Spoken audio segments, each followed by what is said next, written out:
M'entendez bien ou OK.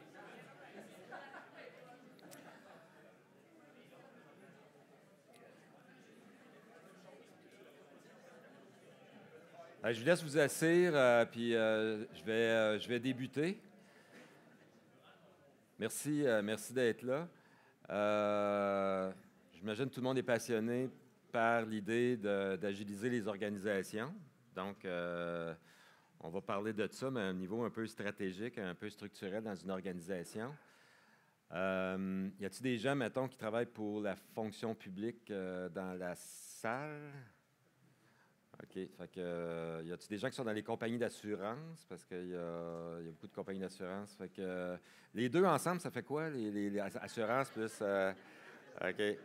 Y a-t-il des gens qui travaillent dans des compagnies, mettons, plus de développement ou un peu plus petit? OK, ça marche. Fait que je vais essayer de m'adapter à ça. Ma réflexion, moi, vient un peu sur qu'est-ce qu'on va jaser d'un paquet de trucs que j'ai vus un peu plus dans le monde corporatif. Fait qu'on on va jaser de la gestion de la valeur, puis de quelle façon on peut structurer un petit peu l'organisation puis la modeler pour être capable de faire la gestion de la valeur. Donc, on embarque dans ce sujet-là qui est un sujet passionnant. Et là, est-ce que j'ai perdu mon maestro? La valeur est dans le slide.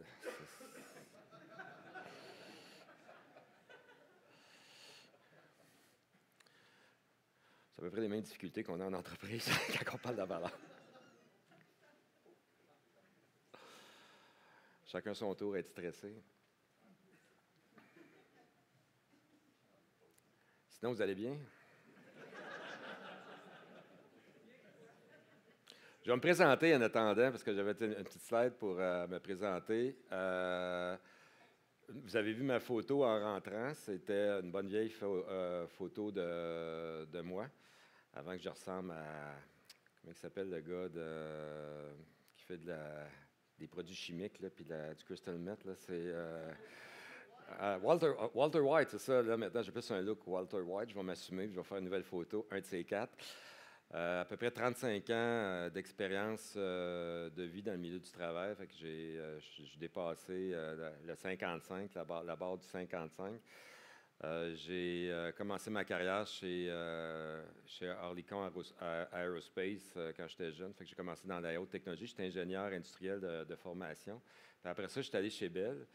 Puis chez Bell, j'ai travaillé au bureau de finances corporative à un moment que Bell avait 45 000 employés et devait se ramener à 22 000 employés. C'est au moment qu'ils ont perdu l'interurbain. Fait qu'on avait un programme stratégique d'1,5 milliard à gérer. Fait que j'ai travaillé, mettons, assez jeune en finance. Bell m'avait payé une maîtrise en finance à Toronto pour regarder. Tu sais, j'étais rendu un gros spécialiste d'analyse de business case, tout ça. Et puis, on avait structuré un programme d'1,5 milliard pour être capable de réorganiser l'organisation. Fait que ça m'a teinté un peu. Par après, j'ai fait le start-up de Fido. Après ça, je déménageais à Québec parce que j'avais parti ma compagnie. Je suis retourné dans le manufacturier un petit bout de temps. Une expérience magnifique dans le manufacturier parce que le manufacturier, c'est très square. Donc, pour faire de l'amélioration continue puis du lean, c'est plus pratique. Parce que tu le vois, le tape est à terre, la soudeuse est là. C'est pas comme genre, j'ai 28 ou 128 emails, puis tout le monde ne sait plus trop c'est quoi les encours. Puis, donc, ça a été une belle expérience pour moi pour le lean. Puis après ça, j'étais copropriétaire d'une entreprise ici à Québec, le TELOPS, peut-être pour ceux qui l'ont connu, qui était... on travaillait avec la NASA, c'était super intéressant. On avait des systèmes pour regarder les vieux photons. Donc, j'ai fait du R&D là. Puis après ça, je suis passé par Optel, je suis devenu coach à un certain moment donné. Puis là, récemment, j'ai essayé de retourner comme gestionnaire en organisation. Fait que j'ai fait un bout chez Beneva. Puis là, je vous fais une annonce, je vais quitter Beneva. C'est une décision. Je me suis aperçu que mon rôle chez Beneva, je suis peut-être plus un gars de transformation puis de vision qu'un opérateur. Donc, je ne resterai pas chez Beneva. Aux grandes dames de mon conseiller financier, mais on verra bien. Il se demande. Mais la liberté, d'où cette phrase-là que je pars avec. Fait que je vous expliquais un peu qui j'étais. Puis, mettons, des observations que je fais, c'est que quand tu arrives dans un processus de budgétisation dans une organisation, ça monopolise comme 40 de tout le cheptel de direction pendant 2 mois. Tu sais, c'est fou comment c'est pesant, puis c'est dur à organiser. Il y a beaucoup de problèmes avec le mode projet, ou je dirais plutôt le mode multi-projet. Donc, comment qu'on essaie Mon gars travaille chez, je ne dirais pas qui, mais il dit, lui, il appelle ça de l'entropie de gestion. À partir du moment que tu as 10 projets qui partent en parallèle, tu en as 100, tu as une entropie de gestion, il y a un désordre qui se crée. Et puis là, ça coûte énormément cher en coût de synchronisation. C'est le festival des tables d'arrimage, puis des ci, puis des ça. Je ne sais pas si il y en a qui me suivent là-dedans, ou vous êtes chanceux si ce n'est pas le cas. Mais ça devient un arsenal de gestion nécessaire pour gérer de multiprojets. En bout de piste, la vélocité est très affectée, puis je dirais le jugement par rapport à qu'est-ce qu'on fait. Donc, ça peut donner, je me souviens, à un certain moment donné, j'étais au gouvernement, puis on posait la question, ça prend combien de temps à livrer au gouvernement un projet en général? Dans le temps, il avait répondu 6 ans. Fait que c'est sûr que rendu à l'année 4, remettre en question ce qui a été décidé 4 ans avant, qui serait normal, mais tu ne peux pas. Fait que, autrement dit, la qualité du jugement de qu'est-ce que tu fais est très affectée, puis tu n'es pas capable de livrer vite. Puis c'est très désénergisant pour les gens. Je pense qu'il y a une souffrance humaine qui fait que les gens sont tout le temps en suivi, en suivi, en suivi. Moi, des fois, je viens à dire, plutôt que faire notre job, on a tous la même job, c'est de se pousser dans le dos les uns des autres. Puis, ben, tu sais, on a de la misère à livrer notre valeur dans notre métier. Suivre les gains, ça devient impossible. Donc, la gestion de la valeur, ça devient impossible. Puis il y a beaucoup, je vais appeler ça le bullshit factor, ça vient de Mike Cohn. Pour ceux qui connaissent Mike Cohn, je reprends. Mais tu sais, dans les évaluations de projets qu'on fait, il y a énormément de bullshit. Tout le monde se fait des ROI. Même quand j'étais chez Bell, il y a 25 ans, on regardait toute la sommation des ROI. Il y avait, mettons, 500 projets. Puis c'est sûr que quand tu t'additionnais toutes les ROI de tout le monde, tu étais capable de doubler les revenus de Bell en opérant à 8 personnes. Tu sais, c'est sûr qu'il y a quelque chose qui ne fonctionne pas là-dedans. Donc, comment on fait pour aller au-delà de ça? Fait que c'est sûr que je vais parler du mode projet, puis je vais parler de ce que j'appelle les enveloppes missions. Il y a des mots compliqués comme des value streams, toutes sortes d'affaires. Je n'irai pas là-dedans. Je vais juste appeler ça des enveloppes missions, puis on va parler de pôle de valeur. Donc, le mode projet, ben, c'est un sommatif de valeur ILO. Et chacun passe son affaire, chacun de son côté, puis on essaie de faire une sommation de valeur ILO. Puis on fait des dossiers assez étoffés pour savoir si on crée de la valeur ou pas.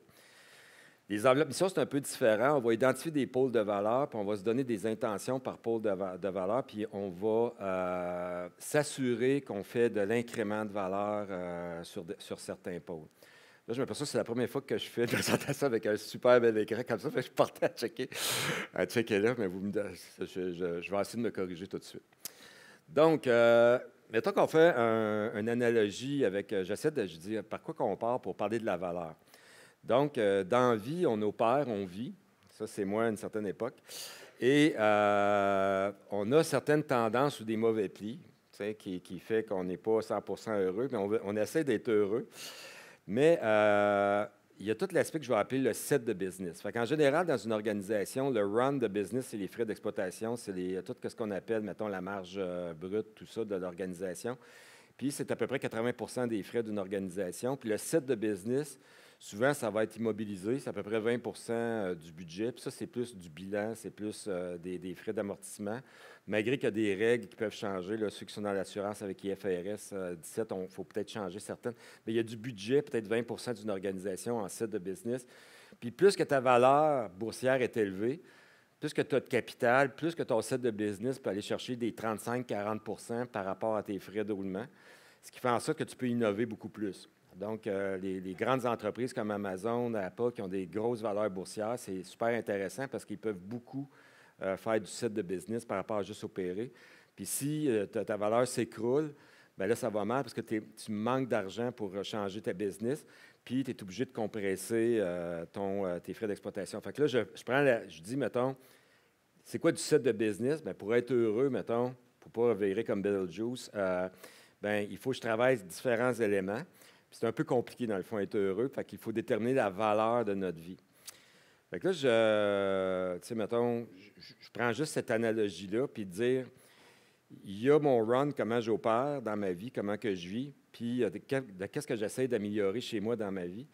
Puis c'est sûr que je peux jouer sur certains vecteurs pour arriver à que ma vie vaut plus, que je me sens mieux.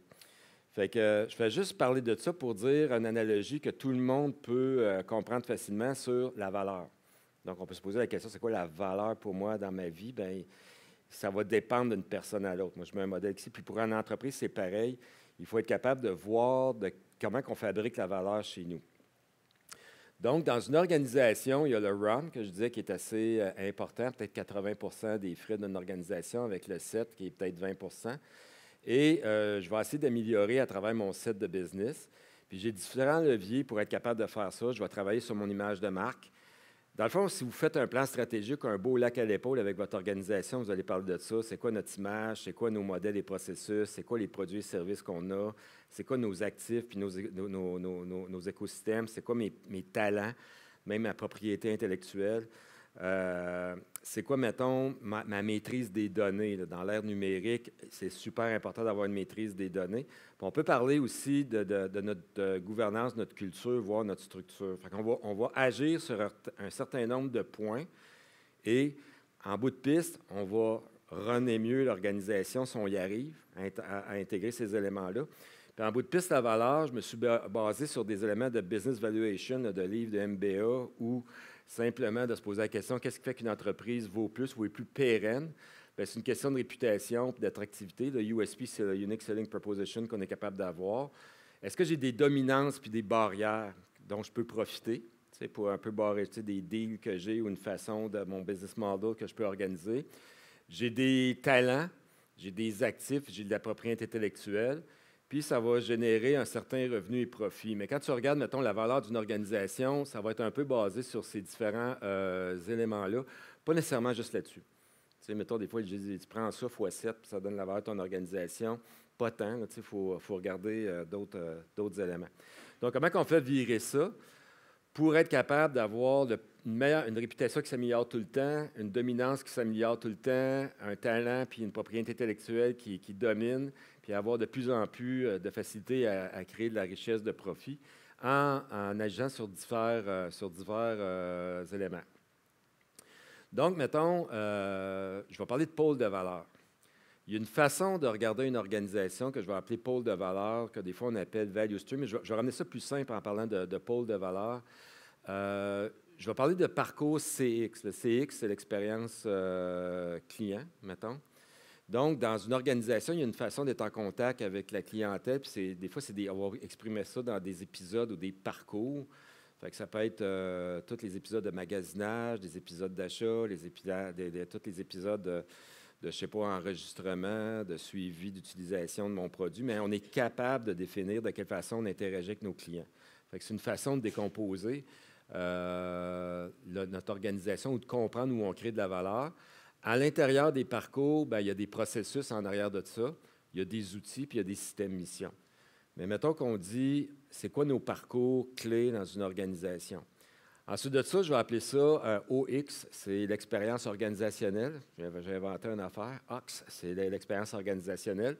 Donc, là-dedans aussi, ça peut être des systèmes, mettons, Workday, ça peut être un système, mettons, de talent management, ça peut être un système financier, tout ça. C'est d'autres systèmes qui sont moins rattachés à des parcours, mais qui sont des fondements importants dans une organisation.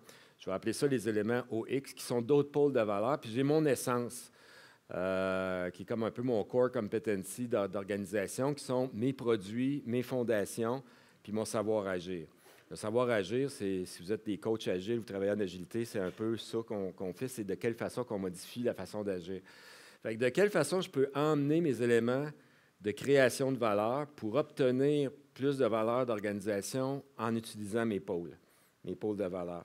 Ça, ici, mettons, cet exercice-là, on pourrait le faire pour son bonheur personnel, puis chacun, on aurait des pôles identifiés différemment. Donc, c'est important de se poser la question, c'est quoi mes pôles de valeur dans mon organisation?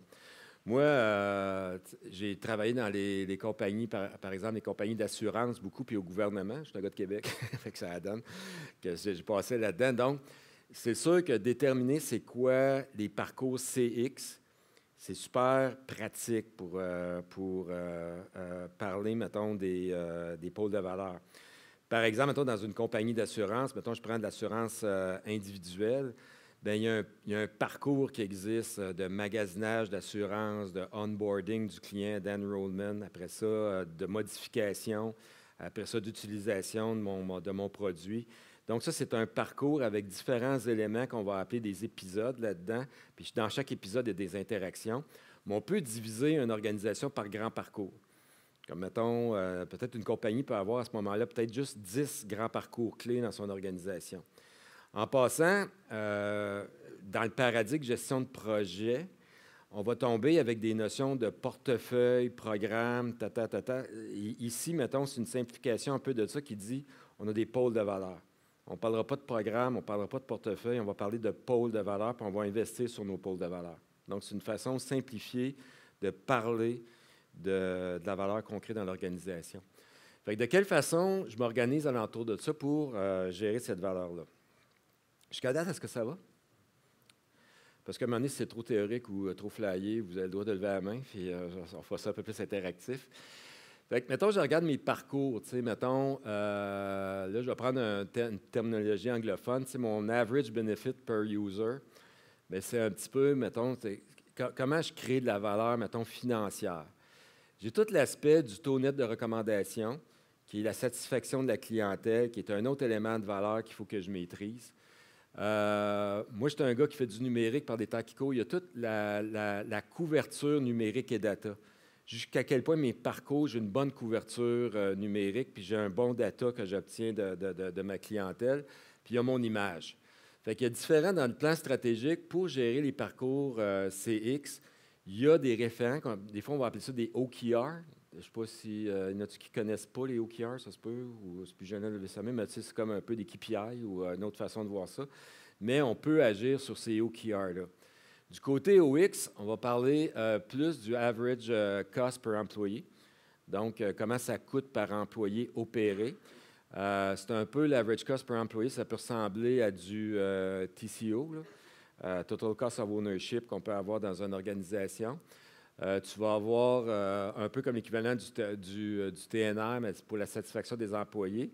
Tu peux regarder aussi si tu es on-standard regarder ton niveau de maturité par rapport à d'autres organisations. Puis, tu peux regarder ta vélocité de service aussi que tu livres à l'intérieur de tes employés. Fait que c'est des idées de OKR qu'on peut se donner. Tandis que pour le produit, tu peux parler d'average revenue per user, tu peux parler de gestion du risque et encore de TCO puis de standard.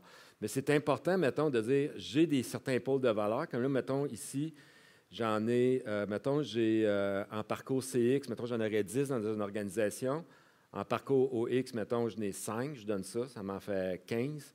Puis, mettons, j'ai un certain nombre de produits puis de fondations. Mettons que j'ai 20 ou 25 pôles de valeur dans mon organisation. C'est des bulles sur lesquelles je peux agir. Tu sais, j'ai des bulles de valeur sur lesquelles je peux agir et que je vais devoir mesurer. Donc, je peux commencer à me préparer des feuilles de route d'action par parcours 1, par parcours 2, par parcours 3, puis décider, mettons, par ces bulles-là, mettons, j'ai 20 bulles, quelles sont mes allocations stratégiques que j'investis par bulle de valeur ou par pôle de valeur dans mon organisation. Fait que là, je sais que c'est un peu nouveau comme principe, mais c'est quand même assez tendance en général sur le marché. Et puis, ça nous amène à ceci. Si je veux améliorer ma valeur dans mon organisation, puis je veux y aller dans mes pôles, il y a 2 réflexes principaux, puis il y en a un qui c'est le vieux réflexe du PMI. Puis désolé, c'est pas que c'est mauvais le PMI, d'ailleurs, on va en reparler après. Mais c'est sûr qu'il y a l'élection de projet.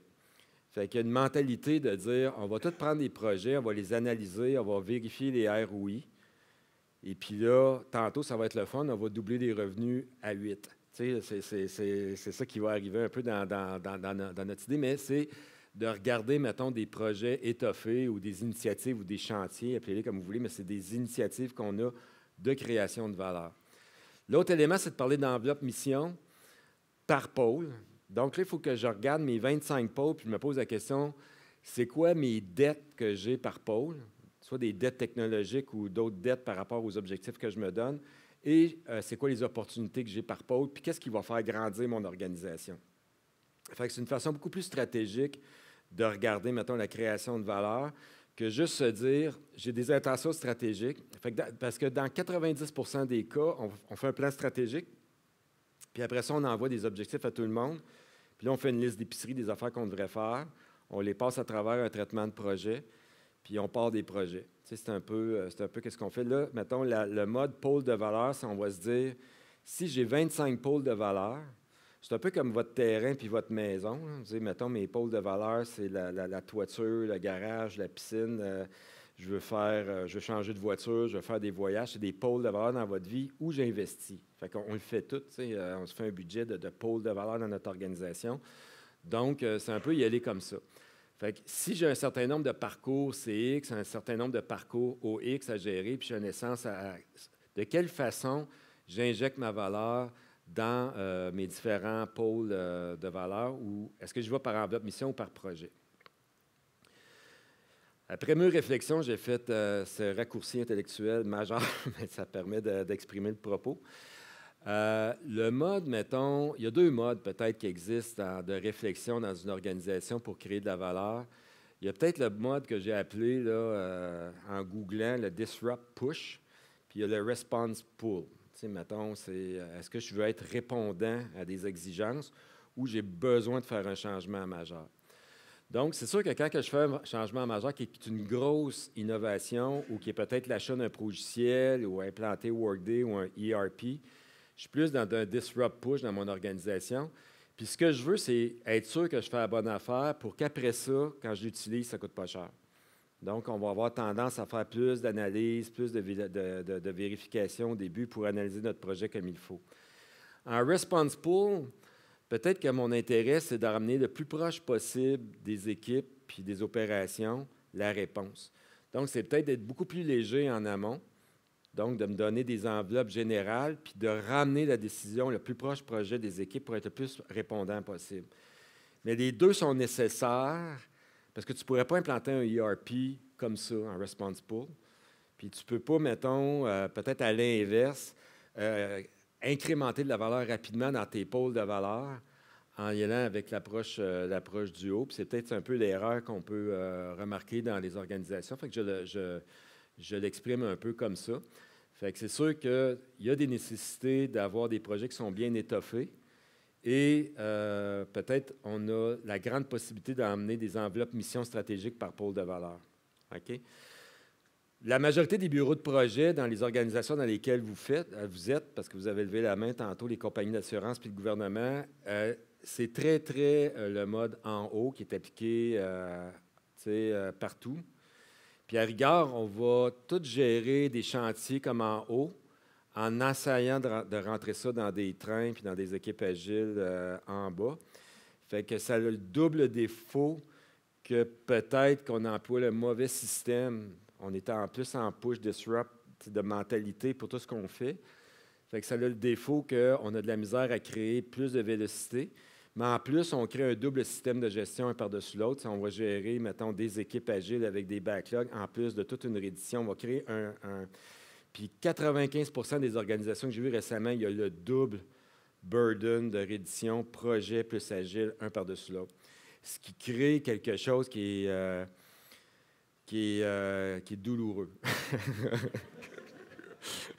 C'est douloureux et comme gestionnaire et comme employé, parce qu'à un moment donné, il y a une absurdité qui vient là-dedans. Mais c'est sûr que moi, quand j'ai été par Bell envoyé à l'Université de Toronto pour étudier en finance, ils m'ont montré en haut. Là. Ils m'ont montré comment faire. Moi, j'ai ma maîtrise en dossier d'affaires. Je peux en cruncher des chiffres. Fait que les PMA de ce monde, les bureaux de projet de ce monde, bien, ils partent beaucoup avec cette mentalité-là. C'est très sécurisant parce qu'on analyse beaucoup tout ça. Mais on se dit, mais on veut aller vite pareil. Fait qu'on va garder l'idée d'en haut puis on va appliquer le système d'exécution en bas. Donc, on a un peu ce problème-là qui existe dans nos organisations. Si on regarde ça, mettons, comme ça, mettons, en mettant deux axes, là, tout l'aspect disruptif par rapport à l'aspect synchronisation, je dirais que le mode projet ne peut pas être éteint là, dans l'organisation. S'il y a quelque chose de disruptif dans l'organisation, puis qu'il y a beaucoup de synchronisation à faire, mettons, à l'intérieur de l'organisation, le mode projet peut être très utile. Là. Donc, il y a une partie du set de business qui peut rester projet.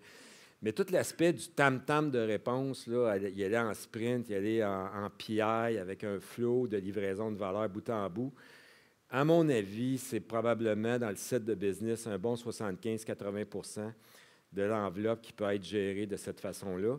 Puis si vous êtes dans quelque chose qui est assez prédictible, puis que, mettons, vous êtes en réponse, vous êtes un système vraiment de réponse, de service, vous êtes une compagnie de plombiers, puis vous répondez à plein de commandes, vous pouvez prendre le mode Kanban, ça va très bien. On n'est pas obligé de... Mais s'il y a un peu plus de synchronisation, d'innovation, il y a un trade-off à faire entre le Kanban et un certain tam-tam. Puis à un certain moment donné, il faut que tu soignes en projet, tu t'en sors pas, à mon avis. Donc, je reviens avec mes enveloppes missions. Mettons qu'on travaille comme ça avec des enveloppes missions pour l'aspect tam-tam, pour 80 du set de business. Je mets mes objectifs. Puis là, je me pose la question, mettons que je dis mes boîtes bleues, j'en ai 25 en tout et partout qui ont des objectifs. J'ai mes 25 pôles. Encore une fois, là, je viens de sortir du mot portefeuille, je viens de sortir du mot programme, je viens de sortir du mot projet. J'ai des pôles de valeur. Fait que j'ai mes 25 pôles de valeur que je construis ma valeur organisationnelle dessus. Puis je mets des OKR. Là, il faut que je me pose la question, mettons que vous êtes une petite organisation, vous êtes juste 28 VP, vous me mettez vous faites votre lac à l'épaule, puis là, vous posez la question où qu'on met l'argent. Bien, c'est sûr que où on met l'argent dans nos 25 pôles, il faut se poser des questions. Bien, c'est quoi, mettons, mon gap marché? Excusez je vais prendre une gorgée de café. C'est quoi mon gap marché ou mes ambitions de marché? Puis où je suis par rapport aux standards d'industrie. OK? Fait que si je suis une compagnie d'assurance, mettons, je peux regarder, mettons, au point de vue de ma couverture numérique, bien, je suis bon par rapport à l'ensemble de ce qui se fait alentour. Après ça, il y a une volumétrie d'affaires. Vous pouvez être hyper pas bon dans un pôle, mais c'est un pôle qui génère 3 de votre business, puis qui n'est pas en croissance nécessairement. Donc, il y a une volumétrie d'affaires à regarder là-dedans. Il y a une nécessité d'évolution aussi en maturité, parce qu'il y a un risque qui peut s'accumuler. Il y a une dette à un moment donné qui s'accumule. Fait qu'il faut que je regarde, mettons, de quelle façon il faut que j'évolue. Fait qu'au-delà de dire, je suis au marché, ma volumétrie, est-ce que j'ai une dette puis j'ai du risque qui s'accumule? Puis, c'est sûr que j'ai tout mon aspect, je dirais, efficacité opérationnelle à regarder. Fait que là, j'en donne juste 4 comme ça, mais c'est 4 références, mettons, qu'on peut se donner. Ça pourrait être d'autres dans votre organisation ou dans une organisation, mais basé sur ces 4 points-là, on est capable de se dire lesquels ont le plus d'impact sur ma réputation, ma dominance, mes actifs puis mes revenus et profits. Puis là, je vais répartir, mettons que j'ai 100 millions, 300 millions, je vais les répartir dans mes 25 pôles de valeur.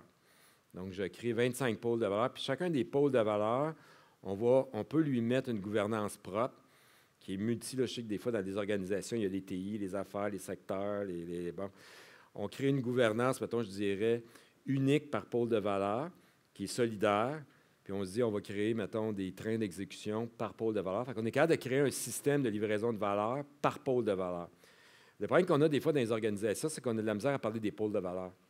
Là, il y a des coachs qui arrivent, puis là, ils disent, on va faire les value streams. Je suis allé suivre un cours de SAFe, puis là, la direction, ça fait peur, le mot value stream. Je me suis aperçu de ça au bout de 10 ans. Ah, OK, c'est pour ça qu'ils n'aiment pas ça, ça fait peur. Fait que, mettons qu'on parle de pôle, de création de valeur, de façon juste globale, c'est où qui se crée de la valeur dans cette organisation-là? Qu'est-ce qui fait que je vais avoir une meilleure réputation, je vais avoir une dominance, je vais augmenter, mettons, la valeur de mes actifs et mes revenus et profits? Fait que là, je prends, mettons, que j'ai une enveloppe de 300 millions à investir en set de business.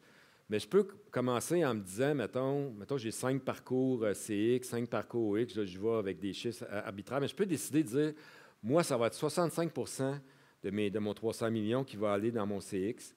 Je vais mettre, mettons, 15 dans mon OX, puis je vais mettre 10 dans mes produits clés. Mais ça, c'est la première question à se poser, c'est où, dans quel type d'éléments que j'ai besoin d'investir, c'est où j'ai un gap de valeur, où j'ai de la création de valeur. Fait, vous voyez que c'est très différent comme approche que de prendre une liste de possibilités de projets, de 200-300 projets, puis de dire, mettons, lequel a le plus d'ROI. Parce que ça n'arrivera pas qu'on va opérer à 8 en doublant les revenus. Puis ça, je le ramène parce que c'est une absurdité là, que tout le monde sait, mais on continue tout à faire ça, nos dossiers d'affaires, alors qu'on peut se dire stratégiquement où je mets ça. Un peu comme vous autres, vous dites, cette année, je change-tu de char, je change-tu la piscine, je vais-tu en voyage, je change-tu ma toiture? C'est la même affaire. On budgète stratégiquement les pôles de valeur de notre organisation. Puis, mettons, je donne des exemples de parcours CX. Mettons, je dis, ça peut être de la revue de dossier, du magasinage, de l'achat, de modification, d'utilisation. Peu importe c'est quoi vous avez comme parcours CX. J'ai mis des niveaux d'investissement qu'on dit, mettons, lui, on va le partir à 15 millions, puis il va aller sur 3 ans à 10 millions. L'autre, il va partir à 10 millions, il va aller vers 15 millions. Autrement dit, quand vous répartissez votre 300 millions, vous pouvez le regarder sur 3, 4, 5 ans pour voir les mouvements d'investissement que vous voulez faire là-dedans. Puis à chaque année, vous regardez les mouvements d'aiguille sur vos OKR, puis vous réajustez aux besoins les sommes allouées par pôle de valeur. Un coup que ça c'est fait, c'est là qu'on tombe peut-être plus avec des mécanismes de dire, bien, OK, si j'ai ce pôle-là amélioré, bien là, je vais avoir des épiques qui reviennent un petit peu à des petits chantiers ou des bonnes idées, mais sont ramenés sous les pôles. Ce n'est pas qu'on les regarde directement au bureau de projet, on les regarde par pôle. C'est comme s'il y avait un bureau de gestion de la valeur par pôle. Et c'est là qu'on va utiliser, mettons, des WSJF. Là, je sais que moi, je sais c'est quoi, mais peut-être pas tout le monde, mais c'est un système de comparaison de valeur qui nous aide à choisir, mettons, quels sont les éléments qui vont créer de la valeur le plus rapidement possible. Time check. Ça nous donne des feuilles de route d'investissement trimestrielles pour maximiser les objectifs. Fait que par pôle de valeur, si j'ai 25 pôles de valeur dans mon organisation, j'ai 300 millions. Mettons, je n'ai pas fait le calcul 300 divisé par 25. Mettons qu'on fonde tout égal, ça donne quoi? Vite, ça donne quoi? C'est 4, ça fait 12 millions, ça? 12 millions, OK. Fait que, mettons, j'ai 12 millions par année parce que j'ai le lac à l'épaule, il y avait trop de boissons. On a voulu faire plaisir à tout le monde. Bien, ça me permet de faire des feuilles de route de 12 millions par année. C'est pas pire, c'est 1 million par mois. Ça donne, donc, on va brûler 1 million par mois. Puis, mettons qu'on marche avec des PI, on peut se poser la question, quels sont mes mouvements d'aiguille que je veux créer sur mon TNR, sur ma couverture numérique, sur différents éléments, mettons, que je veux mesurer pour mon parcours. Et je vais m'assurer que si j'ai 12 millions, bien, que j'ai les capacités pour faire ça. Et on va regarder la création de valeur qui se fait dans mon parcours. Donc, si les aiguilles ne bougent pas assez, il faut se poser la question, est-ce qu'on a un mauvais exercice de WSJF? Je mets-tu trop d'argent là-dedans, pas assez? Fait qu'on va revenir après ça en amont sur la gestion des allocations par pôle de valeur. Donc, tu sais, les éléments, mettons, que je peux regarder aussi, qui ont un peu rapport avec ceux-là ici, c'est en bout de piste, il faut toujours que je regarde mon lagging effect de mon pôle. Tu sais, est-ce que j'améliore ma position de marché? Est-ce que j'améliore mes revenus? Mais il y a une affaire qui est intéressante avec un système comme ça, c'est qu'on va plus parler de ROE que de ROI. Un ROI, c'est un pourcentage, c'est comme une simulation d'intérêt sur un investissement de capital. Donc, on va regarder, mettons, les gains de réduction de coûts puis d'augmentation de revenus. Mais si on ramène les pôles de valeur, je peux regarder mon return on equity ou mon retour d'exploitation par pôle, comme si chaque pôle était une PME puis avait son propre profit. Fait que je suis capable de regarder, mettons, ma santé financière par pôle de valeur. Fait que ça me sort de l'obligation de faire des ROI puis de tout rentrer dans ces analyses-là. Je vais plutôt me poser la question, quand je fais tel épique puis tel feature puis que je vais déployer ça, de quelle façon mes dépenses opérationnelles diminuent, de quelle façon j'augmente mes revenus. Donc, ma marge, mon ROE, je suis capable de rabattre mon ROE par pôle de valeur, puis c'est facile de faire une sommation pour que le CFO de la compagnie, quand il dit dans 5 ans, mon ROE va bouger de temps. Qu'est-ce que je viens de dire là, qui peut se faire assez facilement ici, là, c'est des centaines de millions de dollars que ça coûte aux organisations de faire par le détour ROI. C'est énormément cher, tandis que si on regarde par pôle de valeur, c'est comme si on fait une sommation de petites business, on est capable rapidement de savoir de quelle façon va se comporter mon état des résultats puis mon bilan financier dans le futur. Okay? D'ailleurs, Gartner dit qu'il n'y a pas une compagnie dans le monde depuis 20 ans qui a réussi à capturer les impacts ROI annoncés dans des dossiers d'affaires. ils n'ont pas trouvé une entreprise qui est capable de le faire. Ça ne se fait pas, en fait, je pense. Tandis que de regarder que le mouvement d'ROE, c'est très facile. Donc, chaque PI, mettons, je vais aller avec un mode de PI. C'est sûr qu'il faut gérer notre valeur dans le sens que de quelle façon ici je vais mettre mon investissement par pôle d'investissement, puis que je vais créer mes feuilles de route. Ça me coûte peut-être 10 de mon 12 millions. C'est par année faire ça. J'ai peut-être 15 de mon 12 millions, c'est de raffiner des épopées et m'assurer que j'arrive avant. Ça peut peut-être se faire en PI-1, ou on peut squarer ça si ça nous tente. Puis il y a probablement 60 qui sont des coûts de réalisation en tant que tels. Puis le reste, que ça ne donne pas 100 c'est les PI planning, c'est les meetings, c'est les formations, c'est les vacances. Il y a un paquet de trucs comme ça. Mais ça devient un exercice budgétaire super facile parce que je dis, dans mon pôle de valeur, j'ai 12 millions. Fait que j'ai 1,2 million qui est en stratégie. J'ai tant de millions qui est fait pour tout le raffinage. Je suis capable de mettre des équipes persistantes par segment de valeur, puis de créer ça un peu comme dans une usine, puis de structurer mon organisation autour de mes pôles de valeur. Fait que il n'y a pas juste un impact de gestion financière puis budgétaire avec un modèle comme ça. Ça affecte le système structurel de l'organisation, puis on peut l'optimiser. Donc, il y a un double avantage. Bon, il y a des bloquants, là. S'organiser autour de pôles entendus, surtout si on arrive avec le mot value stream. Puis là, mettons, c'est quoi ça un pôle de valeur? Nous autres, c'est des programmes, c'est des portefeuilles. Mettons qu'on dit, mais c'est quoi juste nos pôles de valeur? C'est où qu'on crée de la valeur dans cette organisation-là? Ça prend le premier exercice comme ça c'est un bloquant. Les processus cadencés, pré-PI de planning stratégique, pour faire des feuilles de route par pôle de valeur, ça prend un processus là, pour être capable. C'est comme si à chaque trimestre, la haute direction faisait un processus officiel pour refaire ses allocations. Donc, ce n'est pas comme genre, j'ai un comité qui regarde le business case, puis c'est go, no go, c'est plus ça. C'est comme un processus de réflexion trimestrielle ou semestrielle pour me poser la question. Il faut mettre la gouvernance stratégique de l'organisation dans un processus. Ça, ils ne sont pas habitués. Ils sont plus habitués de dire, dis-moi si le chiffre est bon, puis on va donner un go. Tandis que là, on va... Puis l'autre affaire, c'est que fonctionner comme ça, on parle de planning relatif, pas unitaire. Il faut savoir que quand on fait des business cases un par un, on regarde les choses une à une rentrées, elles sont toutes bonnes. Tandis que quand je fais du planning relatif, je suis forcé de dire, il y en a la moitié qui ne sont pas bonnes, j'en garde juste la moitié. Mais si je ne fais pas de planning relatif, cadencé dans un processus, tout est bon. Fait que je me ramasse avec un problème de whip automatiquement, puis j'engorge l'organisation. Ça prend de la gouvernance avec des artefacts nouveaux. Donc, il y a de la gestion du changement de l'équipe de direction. Puis, l'outillage est super important. Il y a des outils formidables, là, mettons, pour la gestion de la valeur.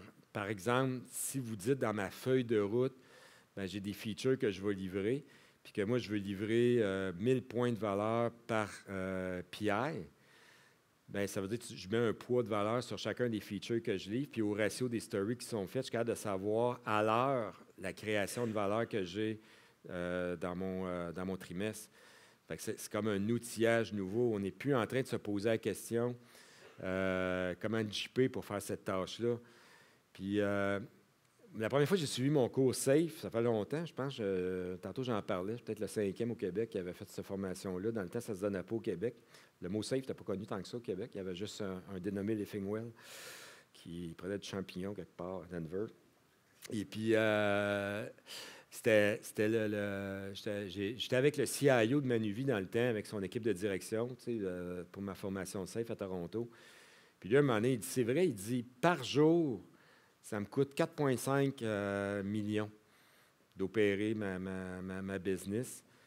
Fait que ça donne quoi de passer la moitié de ce montant-là à se poser la question, qu'est-ce qu'on fait avec des JP? Dans le fond, la seule affaire que je me dis, c'est que je dépense 4,5 millions par jour. Est-ce que j'ai créé de la valeur aujourd'hui? Ça prend ce genre de mindset-là tout d'un coup. Parce que ça va coûter 4,5, que j'aille mes JP comme ça me tente, que je passe des meetings de 25 heures à gérer mes JP. En bout de piste, ça va coûter 4,5 millions. Le monde est là, anyway. Fait qu'on pense qu'on On pense qu'on crée de la valeur en gérant des JP, mais on ne crée aucune valeur. On déplace les chaises sur le Titanic. Donc, ça coûte 4,5 millions par jour, point barre. Quelle valeur que je crée avec ça? Ça, c'est peut-être d'outillage comme Jira que ça prend, puis d'autres types d'outillage, puis qui sont beaucoup plus simples. Puis, fait que l'outillage est important et les indicateurs sont importants. Bon, peut-être le mythe, là, où qu'est-ce qui arrive, c'est que si on prend notre système, puis on généralise le système projet, c'est qu'au lieu de baisser mon risque en transformation, parce que j'ai fait une bonne analyse, le mode multiprojet va faire augmenter en bout de piste, que ça me coûte beaucoup parce qu'il y a l'entropie multiprojet. Le fameux balle de ping-pong, la vidéo que vous avez peut-être vue là, du consultant chez Spotify, il se passe vraiment ça, puis ça coûte une fortune, ça augmente le risque. Donc, étendre le mode initiative, le mode chantier ou le mode projet at large, puis le ramener dans des trains, il n'y a pas beaucoup de valeur qui est produite. C'est probablement un alourdissement, mais les gens, ils sont un peu la tête des guidons. Ils disent, nous, on fait de l'agilité, on avance, mais on ne veut pas changer notre gouvernance. On ne crée pas tant de valeur que ça dans l'organisation. Je vous amène moi, j'ai été chez Beneva, puis il y a une compagnie qui s'appelle USAA, qui est une grosse compagnie d'assurance aux États-Unis. Puis j'ai traduit un peu leur modèle de création de valeur. Je le trouve super intéressant. C'est, dans le fond, ils prennent leurs différents parcours ou leurs différents pôles de valeur, puis ils créent vraiment un cycle de dire, mettons, on se fait nos allocations stratégiques, on se fait des feuilles de route, on fait la préparation de PI, on livre, puis on a des standards qui sont produits en bout de piste. Donc, il y a vraiment un cycle comme ça d'usine puis je trouve que ça l'exprime super bien, le modèle organisationnel Tam-Tam puis par flot de valeur. Je sais qu'il y a Save qui existe, qui est un super beau, d'ailleurs. Je ne suis pas d'accord avec leur dernier set de couleurs, mais sinon, c'est très bien. Ça, c'est une autre façon d'exprimer que je trouve super intéressante aussi. Puis ça l'explique bien, mettons, le cycle de livraison. Et puis là, tu obtiens de façon cadencée une validation de valeur produite. Tu es capable de toujours réinjecter ça. Fait que c'est un mécanisme qui peut nous aider, ou une figure qui peut nous aider à comprendre de quelle façon qu'on crée de la valeur dans une organisation. Puis je trouvais que leur image était super bonne. Leur image pour expliquer, mettons, leur transformation numérique était par colonne de créer. Des fois, les gens vont appeler ça des towers de valeur. Tu sais, des pôles, ça peut être des value towers dans une organisation. C'est le genre d'appellation qu'on a. Ça prend un processus qui nous dit, mettons, à chaque 12 semaines, de quelle façon je remets à jour les choses par rapport à mon plan stratégique, mais que je le ramène par pôle de valeur. Fait que ça, on est un peu plus dans le détail. Une feuille de route, ça peut donner ça. Je vois par trimestre, mettons, différents éléments que je rentre dans un parcours ou dans un pôle. De quelle façon j'investis, c'est quoi mes petites valises, c'est les features que je livre, de quelle façon je vais bouger mes aiguilles. Mais tu sais, mon système de reddition puis mon système d'allocation est tout basé là-dessus. Puis anyway, je dépense 4,5 millions par jour. Tu sais, pourquoi gérer des JP? Tu sais, je sais que c'est surprenant, là, mais ça coûte 4,5 anyway. Pourquoi j'en scraperais un des 4 juste pour suivre mes JP? Et voilà, j'ai fini. Fait que je reprends ma phrase du début. L'agilité, c'est pas de faire tout ce qu'on veut quand on veut. C'est l'aptitude à forger de la valeur autour de ce qui nous anime. Fait que est-ce que cette aptitude-là de dire, ben, c'est quoi ma valeur, c'est quoi mes pôles de valeur, de m'organiser pour forger ma valeur autour de ça, je suis capable d'avoir, je dirais, la vision puis le courage de le faire dans mon organisation. Moi, j'y crois beaucoup. Puis la bienveillance, ça reste important parce qu'on disait, il faut que là-dedans, chaque personne se sente un peu plus libre. Puis mon constat, c'est que dans les organisations, il y a un grand sens d'absurdité présentement parce que c'est dur à comprendre qu'est-ce qui se passe. Puis si je ne suis pas motivé principalement par mon ego d'héros, c'est dur de trouver mon énergie métabolique pour fonctionner dans une organisation un peu chaotique. Fait que si vous êtes quelqu'un qui avait beaucoup de la drive puis vous voulez sauver le monde, bien, être en médecine de brousse tout le temps, ça peut vous motiver. Mais 90% des gens trouvent ça absurde. Il y a plein de bons articles dans le New York Times sur le grand décrochage. En Amérique du Nord, 90% des gens souhaiteraient changer de carrière. C'est que c'est drôle parce que les office vibes sont bons partout, mais 90% des gens, mais tu sais, dans le fond, il y a un cadeau humain aussi à faire là-dedans, d'emmener plus de pouvoir aux gens, d'amener plus de la collaboration, diminuer la reddition, la gouvernance, puis donner le pouvoir aux gens de s'accomplir. Et voilà, je ne sais pas s'il y a on a du temps pour 3, on a temps pour 4 questions d'une minute, de 4 minutes de questions. Fait que, est-ce qu'il y a des... Peut-être que je vous ai envoyé ça trop vite, là, c'était, je ne sais pas, c'est la première fois que je la donne. Je ne sais pas si c'est efficace ou pas, mais il y en a me donner du feedback si vous voulez. Oui, tu as une question? Il s'en vient. On a Merci. D'abord, merci pour la présentation, c'est très, très intéressant. J'ai juste comme un petit doute finalement entre ce que tu as présenté versus le Lean Portfolio Management qui est préconisé par le SAFe. Est-ce que c'est la même chose? C'est différent? Tu parles de pôle de valeur versus le value stream. Donc j'ai quand même eu un petit doute à un moment donné. En même temps, tu parles du PI planning, etc. Donc tu es inspiré du SAFe, mais est-ce que c'est exactement inspiré du Lean Portfolio Management ou c'est autre chose? Oui, c'est pas mal proche, mais SAFe est assez flou là-dedans. Mettons, moi, ce que je dis, mettons, qui est de faire de l'allocation par pôle d'investissement. C'est un peu ce qu'ils vont appeler, mettons, l'investissement collaboratif. Mais ils ne sont pas très clairs sur... ils ne sont pas fous. Là. Ils savent que la majorité des organisations marchent encore en mode initiative ou en mode chantier. Fait qu'ils vont donner des repères stratégiques. Je dirais que j'essaie de clarifier peut-être un point qui est de dire, bien oui, stratégiquement, on va collaborer à se poser la question, c'est dans quel pôle de valeur j'investis. Puis après ça, on va laisser les gens optimiser la valeur. C'est que ça ressemble beaucoup, beaucoup. Là.